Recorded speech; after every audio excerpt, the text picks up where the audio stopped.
আসসালামু আলাইকুম প্রিয় দর্শক, আমার এই ভিডিও আজ আমি যখন রেকর্ড করছি সেই সময় পর্যন্ত খবর হলো যে এনসিপির নেতারা, শীর্ষস্থানীয় নেতারা, তারা হবিগঞ্জ শহরে ঢুকতে পারছেন না। তারা হবিগঞ্জ ঢোকার আগেই হবিগঞ্জেরই মিরপুর এলাকায় তাদের গাড়িবহরকে পুলিশ আটকে দিয়েছে এবং আটকে দেওয়ার পর তারা ওখানেই রাস্তার উপর বসে পড়েছেন নাহিদ ইসলামের নেতৃত্বে শীর্ষস্থানীয় নেতারা। এর মধ্যে বৃষ্টি হয়েছে, তারা বসে থেকেছেন, তারাও ভেতরে ঢুকবেন, পুলিশের ভেতরে ঢুকতে দেবেন, এরকম একটা পরিস্থিতি। প্রশ্ন হলো, দেশে এখন রাজনৈতিক পরিস্থিতি কি এমন হয়েছে যে একটা জাতীয় সংসদে তৃতীয় বৃহত্তম দলের নেতাদের এরকম রাজপথে বসে পড়ার মতো, অথবা কোথাও একটা শহরে তারা ঢুকবে, সেই শহরে তাদেরকে ঢুকতে দেওয়া হবে না, এমন একটা পরিস্থিতি কি উদ্ভব হওয়ার কথা? কেন এমন ঘটনাটা ঘটল? আমি এটা নিয়ে একটু কথা বলতে চাই। ঘটনাটা আপনারা জানেন যে গতকালকে যেটা হয়েছিল মঙ্গলবার দিন, তারা সেখানে তাদের যে জুলাই পদযাত্রা, সেই জুলাই পদযাত্রা উপলক্ষে তারা হবিগঞ্জে গিয়েছিল আজকে, ওই গতকালকে। সেখানে তারা মিটিং করেছে। মিটিং করার পর তারা যখন ফিরে আসবে, সার্কিট হাউসে যাবে, তখন তাদের গাড়ির উপর বেপরোয়া হামলা হয়েছে এবং সেই হামলাগুলোর ভিডিও আমরা বিভিন্ন জায়গায় দেখেছি, সোশ্যাল মিডিয়ায় দেখেছি, একাধিক ভিডিও আমারও চোখে পড়েছে, আমার ধারণা আপনারাও দেখেছেন। সেই ভিডিওগুলোতে দেখা যাচ্ছে যে তারা এনসিপির যারা নাকি লোকজন যারা আছে তাদেরকে বেধড়ক পিটাচ্ছে, লাঠি দিয়ে পিটাচ্ছে, রড দিয়ে পিটাচ্ছে। এনসিপির লোকজন যে গাড়িতে করে এসেছিল সেই গাড়ির ড্রাইভারকে পিটাচ্ছে। পরে দেখলাম যে সার্জিস আলমের হাতে ব্যান্ডেজ, তাকেও পিটানো হয়েছে। তো এই যে ঘটনাগুলো, এগুলো কেন ঘটলো? ওখানকার যিনি আপনার ছাত্রদলের যিনি লিডার আছেন, তারা বলছেন যে তারা সেখানে এমন অশালীন কথাবার্তা বলেছে এবং খুবই আপত্তিকর কথাবার্তা বলেছেন ওই জনসভায় এনসিপির নেতারা, বিশেষ করে পাটোয়ারি সাহেব, যে কারণে বিক্ষুব্ধ ছাত্র জনতায় নাকি এই কাজটা করেছে। আর এনসিপির পক্ষ থেকে অভিযোগ করা হয়েছে এই কাজটা করেছে ছাত্র দলের লোকজন। তো ছাত্র দলই করুক আর বিক্ষুব্ধ জনতাই করুক, আমার প্রশ্নটা হলো, কেউ যদি কোনো জায়গায় কিছু কথা বলে, আমি জানি, আমি মানিও এটা, যে এনসিপির নেতাদের কথাবার্তা অশালীন অনেকেরই, বিশেষ করে নাসিরউদ্দিন পাটোয়ারি সাহেবের কথা তো অশালীন বটেই। উনি যেন প্রভোকেটিং ওয়েতে কথাবার্তা বলেন, উনি প্রভোগ করেন যে আমাকে মারো মারো। উনি যখন রাজনৈতিক কথাবার্তা বলেন, প্রতিপক্ষকে আক্রমণ করে কথা বলেন, তখন যেন মনে হয় কি যে উনি আমন্ত্রণ করছেন যে তারপরেও তোমরা আমাকে মারছো না কেন, আমাকে অ্যাটাক করো। তো এই ধরনের কথাবার্তা উনি বলেন, বহুদিন ধরেই বলেন, এবং এইভাবে বলে বলে ওনার বেশ জনপ্রিয়তাও হয়েছে, এটাও সত্য। অনেকে ওনাকে পছন্দও করেন এই সমস্ত উত্তেজক কথাবার্তা বলার জন্যই। তো সেটা হতেই পারে, এটা যার যার স্ট্র্যাটেজি, যার যার পলিটিক্যাল স্ট্র্যাটেজি, এটা নিয়ে আমার কোনো বক্তব্য নেই। আপনি তাকে পছন্দ করতে পারেন, নাও পছন্দ করতে পারেন। আমি ব্যক্তিগতভাবে এই ধরনের কথাবার্তাকে পছন্দ করি না। তো নাই হতে পারে। আবার আমার ঘরের মধ্যে আমার ছেলে, ছোট ছেলে, আমার ছেলে ক্লাস 10-এ পড়ে, সে আবার নাসিরউদ্দিন পাটোয়ারিকে খুব পছন্দ করে, করতেই পারে। কেন পছন্দ করে তাকে আমি জিজ্ঞাসা করিনি, তার কাছে ভালো লাগে, সে উনি পছন্দ করে, আমি পছন্দ করি না তাদের কথাবার্তাগুলো। তো এটি হলো গণতন্ত্র, যে একজনের পছন্দ হবে, একজনের পছন্দ হবে না। কিন্তু সে যত খারাপ কথাই বলুক, আপনি তার গায়ে হাত তুলবেন কেন ভাই? আমার প্রশ্নটা এখানেই। যদি আপনি মনে করেন যে তার কথায় আপনার নেতাকে অপমান করা হয়েছে, তার কথায় আপনি নিজের মানহানি হয়েছে, আপনি নিজে হয়তো অপমানিত হয়েছেন, আপনি তার বিরুদ্ধে আইনের আশ্রয় নিতে পারেন। দেশে তো আইন আছে, আপনার আইনের কাছে যান। কিন্তু আপনি তো আইনটাকে নিজের হাতে তুলে নিতে পারেন না। আপনি তার গায়ে হাত দিবেন কেন? তাদেরকে আপনি মারবেন কেন? আচ্ছা, যে লোকটা বলেছে আপনি তো তাকে মারতে পারেন, অন্যদেরকে মেরেছেন কেন? ড্রাইভারের কি দোষ রে ভাই? তাকে আপনি মারলেন কেন? এই যে মারাটা, ইচ্ছে করলে আমি একজনকে মারতে পারি, এটা হলো একটা মানসিকতা। এটা হলো একটা ফ্যাসিস্ট মানসিকতা। এই মানসিকতার প্রকাশ যে ঘটাবে সেই ফ্যাসিস্ট। সে যে দলে তাকে প্রশ্রয় দেবে, যে দল তাকে এই ধরনের আচরণ করার জন্য প্রশ্রয় দিবে, আশ্রয় দিবে, উৎসাহ দিবে, সেই দলটাই ফ্যাসিস্ট দল। এই ফ্যাসিস্ট গাছে ধরে না, ফ্যাসিস্ট আচরণে বোঝা যায়, এরাই ফ্যাসিস্ট। আমি অনেকগুলো ভিডিও দেখেছি, যারা মেরেছেন তাদের প্রত্যেকের চেহারা সেখানে স্পষ্ট। সেই চেহারাগুলোকে দেখে তাদেরকে কি ধরা হবে? এই জায়গাটাতে আমার প্রশ্ন। যদি তাদের ধরা না হয় তাহলে আপনি নিশ্চিত থাকতে পারেন এরা সব ছাত্র দল, যুব দল, অথবা স্বেচ্ছাসেবক দল, অথবা বিএনপি করে। যদি এদেরকে ধরে আইনের আওতায় না আনা হয় তাহলে আপনি নিশ্চিত থাকতে পারেন। আর যদি ধরা হয় তাহলে বুঝবো, ওই যে প্রধানমন্ত্রী অনেক বড় গলায় বলেছেন না যে উনি আইনের শাসন কায়েম করতে চান, তাহলে বুঝবো যে আইনের শাসন কায়েমের সদিচ্ছাটা আসলে ওনার মধ্যে আছে। ছাত্রদলের লোকেরা বলেছে যে এরা হলো বিক্ষুব্ধ ছাত্র জনতা।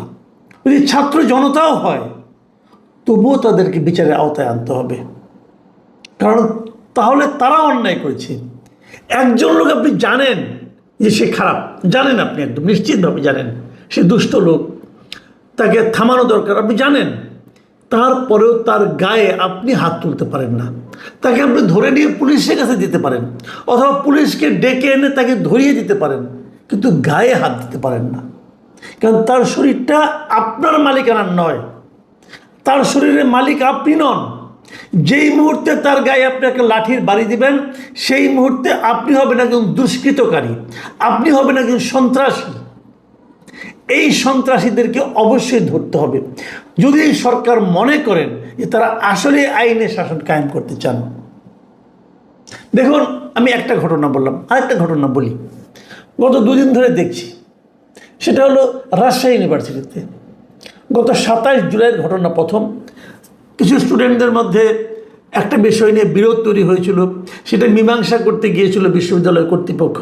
সেই মীমাংসাকে কেন্দ্র করে বিরোধ আরও বেড়েছে, এবং এগুলো কী কী হয়েছে এগুলো আপনার পত্রপত্রিকা পাবেন।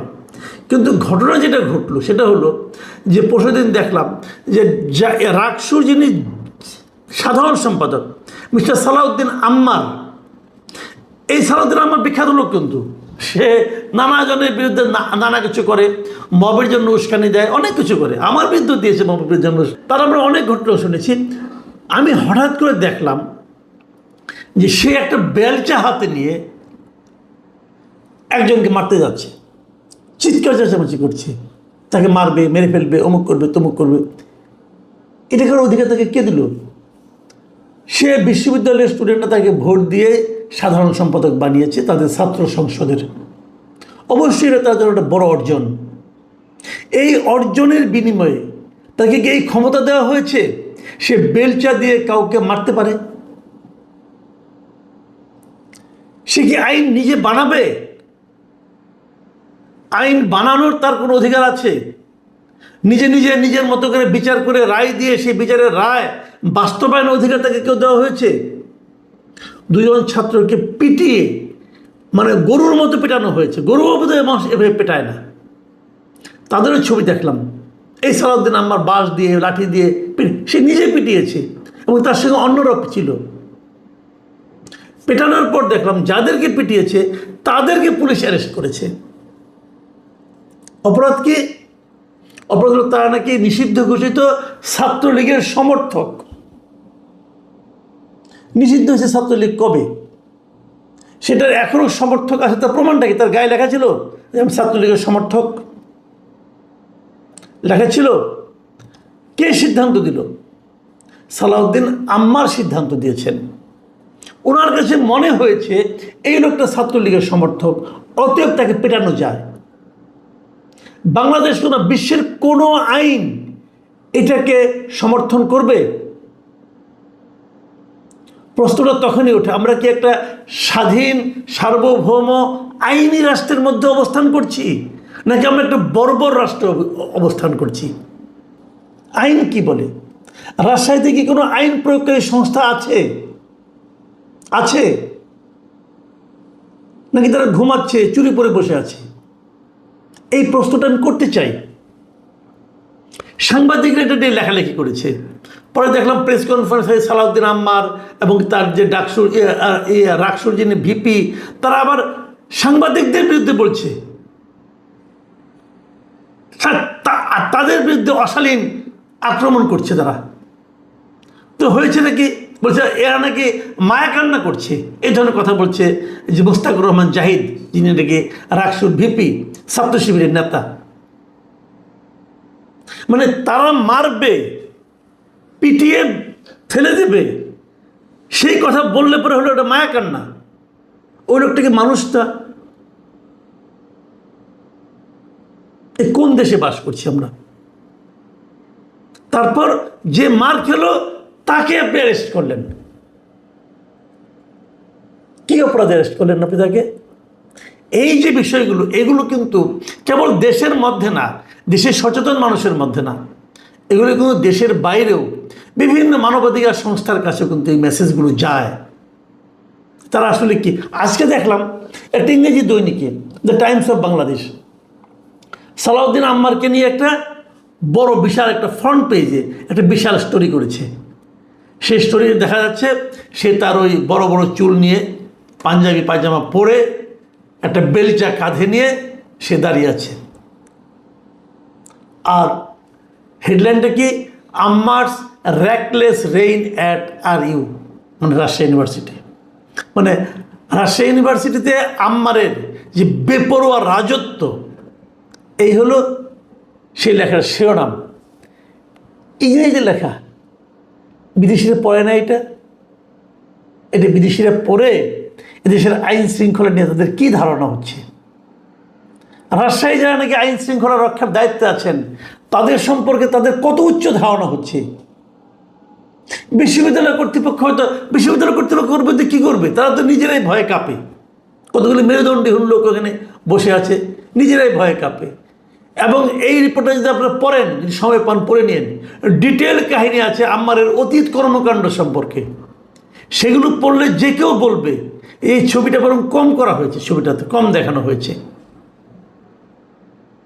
আমি মাননীয় প্রধানমন্ত্রীকে বলবো যে আপনি আপনার কোন ইমেজটা মানুষকে দেখাতে চাচ্ছেন, আপনি আপনার কোন ইমেজ তৈরি করতে চাচ্ছেন, সেগুলো আমরা একটু বুঝতে চাই ভাই। যে জিনিসটা রাজশাহীতে ঘটছে, যে জিনিসটা হবিগঞ্জে ঘটছে, এ ধরনের আরও অনেক ঘটনা ঘটছে দেশে। সালাউদ্দিন আহমেদ সাহেব জ্ঞানী লোক, আমার কাছে তো মাঝে মাঝে ওনাকে ফিলোসফারের মতো মনে হয়, স্বরাষ্ট্রমন্ত্রীর দায়িত্বে আছেন। ওনারা কি এগুলি দেখেন না ভাই? এগুলি পড়েন না আপনারা? আপনাদের একটুও লজ্জা লাগে না? আরেকটা কথা বলি, সেটা হলো হবিগঞ্জে যে গতকালকে ঘটনা যেটা ঘটেছে, এরপর আজকে আবার যে এনসিপির লোকজন সেখানে গেছে, এটা ওরা আমার কাছে একটু বাড়াবাড়ি মনে হয়েছে। মানে এটা হলো কি, ওই পায়ে পা দিয়ে ঝগড়া করার যে ব্যাপারটা, আমার কাছে এরকম মনে হয়েছে। আপনাদের কালকে অনুষ্ঠান করেছেন, আপনাদেরকে আপনারা প্রহিত হয়েছেন, আপনি তার বিচার চান, কিন্তু আবার আজকে ওখানেই আবার অনুষ্ঠান করতে হবে, এই জেদ এর কি মানে আছে ভাই? আপনাদের সঙ্গে তো লোক নেই, আপনাদেরকে জিনিস বুঝতে হবে, এই লোকগুলো দুষ্ট। পুলিশ যারা আপনাদেরকে মারছে তারা দুষ্ট লোক, মানলাম। পুলিশ আপনাদেরকে হেল্প করছে না, ওটাও মানলাম। তাহলে আপনি ওখানে আবার যাচ্ছেন কেন? মানে ইনভাইট করছেন যে আসো আমাদেরকে মারো, অথবা আপনি কার ইগোতে আঘাত করছেন? তো এটাও কিন্তু আমার কাছে একটু বাড়াবাড়ি মনে হয়েছে। আমি মনে করি যে আমাদের মধ্যে গণতান্ত্রিক যে চিন্তাটা, গণতান্ত্রিক যে চেতনাটা, এটা যদি সবার মধ্যে না আসে, আপনি এক পক্ষের কাছ থেকে আশা করলে কিন্তু হবে না। তবে এই জিনিসটা আগে আসতে হবে সরকারের কাছ থেকে, কারণ এই সরকার রাষ্ট্র ক্ষমতায় আছে। তার আগে আইন শৃঙ্খলা ব্যবস্থাকে ঠিক করবে। কে অপরাধ করলো তার মুখের দিকে তাকাবে না, অপরাধের দিকে তাকাবে, তার ব্যাপারে ব্যবস্থা নেবে, তারপর তারা দেখবে যে আর কি হয়।